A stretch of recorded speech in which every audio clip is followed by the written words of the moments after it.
اور شہادت نوش کرنے سے پہلے آپ نے کسی کو کہا کہ جاؤ ام المومنین سے اجازت طلب کرو کہ امی جان میری تمنا یہ ہے کہ میں حضور کے قدموں میں دفن ہونا چاہتا ہوں۔ آپ دعا بھی کرتے تھے، آپ کی دعا تھی، آپ اکثر ایک دعا کرتے تھے، اللہم ارزقنا شہادتن فی سبیلک وجعل موتنا فی بلد رسولک، اے اللہ ہمیں شہادت کی موت عطا فرما اور تیرے نبی کے شہر میں موت عطا فرما۔ لوگ ہم سے کہتے ہیں یہ مدینے میں مرنے کی تمنا تم کہاں سے لائے؟ یہ فاروق اعظم سے لائے۔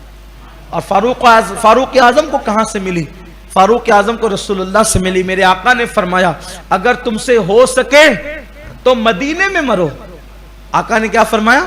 اگر تم سے ہو سکے تو مدینے میں مرو، جو مدینے میں مرے گا میں اس کے ایمان کی گواہی دوں گا اور میں اس کی شفاعت کروں گا، اس کی سفارش کروں گا۔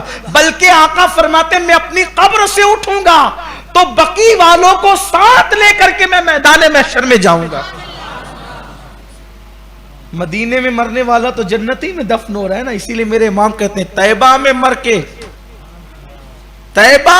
کے ٹھنڈے چلے جاؤ آنکھیں بند، طیبہ میں مر کے ٹھنڈے چلے جاؤ آنکھیں بند، سیدھی سڑک یہ شہر شفاعت نگر کی ہے، سیدھی سڑک یہ شہر شفاعت نگر کی ہے۔ تو آپ دعا کرتے تھے اور پھر آپ کی شہادت مدینہ طیبہ میں ہوئی، اور پھر آپ نے شہادت سے پہلے یہ تمنا کی کہ حضور کے قدموں میں دفن ہونا چاہتا ہوں، ام المومنین سے اجازت لے لو۔ ام المومنین نے کہا میں نے اس کو اپنے لیے رکھا تھا، یہ جگہ جو ہے میں نے اپنے لیے رکھا تھا۔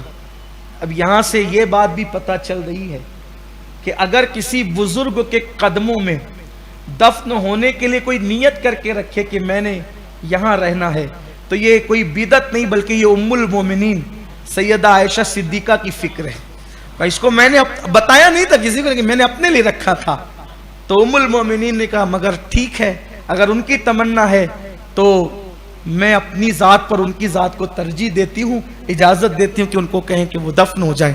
جب اجازت لے کے آئے تو آپ نے کہا الحمدللہ، بہت خوش ہوئے کہ مجھے محبوب کے قدم مل گئے دفن ہونے کے لیے، لیکن کہا سنو ہو سکتا ہے شاید میری مروت میں اجازت دے دی ہو، اس لیے میری شہادت کے بعد ایک مرتبہ پھر پوچھنا کہ ابھی لحاظ کر رہی ہو تو وصال کے بعد ہو سکتا ہے حقیقت سامنے آ جائے، یعنی کہ پھر ان کی جو واقعی مرضی وہ سامنے آ جائے، تو میرے وصال کے بعد ایک بار پھر پوچھ لینا۔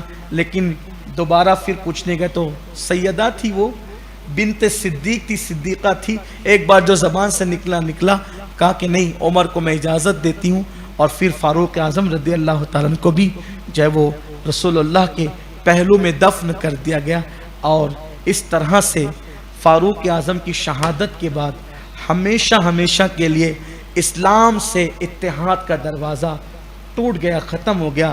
میرے آقا نے فرمایا کہ میری امت میں ایک فرد ہے، میری امت میں ایک فرد ہے، جب تک وہ حیات ہے تب تک فتنوں کا دروازہ بند ہے، جس دن میری امت کا وہ فرد شہید ہو جائے گا اس دن فتنوں کا دروازہ ٹوٹ جائے گا۔ دیکھو حضور کے الفاظ کیا فرمایا، کھل جائے گا نہیں، کھل جائے گا نہیں، کیا فرمایا، ٹوٹ جائے گا۔ کھل جائے گا تو کوئی نہ کوئی آ کے طاقت لگا کے بند کرنے کی کوشش تو کرے گا، کیا فرمایا، ٹوٹ جائے گا، نہیں کہ پھر بند ہونے کا سوال ہی پیدا نہیں ہوتا۔ تو وہ میری امت میں ایک بندہ ہے، جب تک وہ رہے گا میری امت میں فتنے نہیں آئیں گے، جب وہ چلا گیا فتنوں کا دروازہ ٹوٹ جائے گا، پھر میری امت میں فتنے شروع ہو جائیں گے۔ صحابہ نے پوچھا حضور وہ کون ہے؟ فرمایا میں امید کرتا ہوں، دیکھو حضور علیہ السلام نے کیسے پردہ ڈالا، میں امید کرتا ہوں اسی کو لوگ عمر ابن خطاب کہتے ہیں۔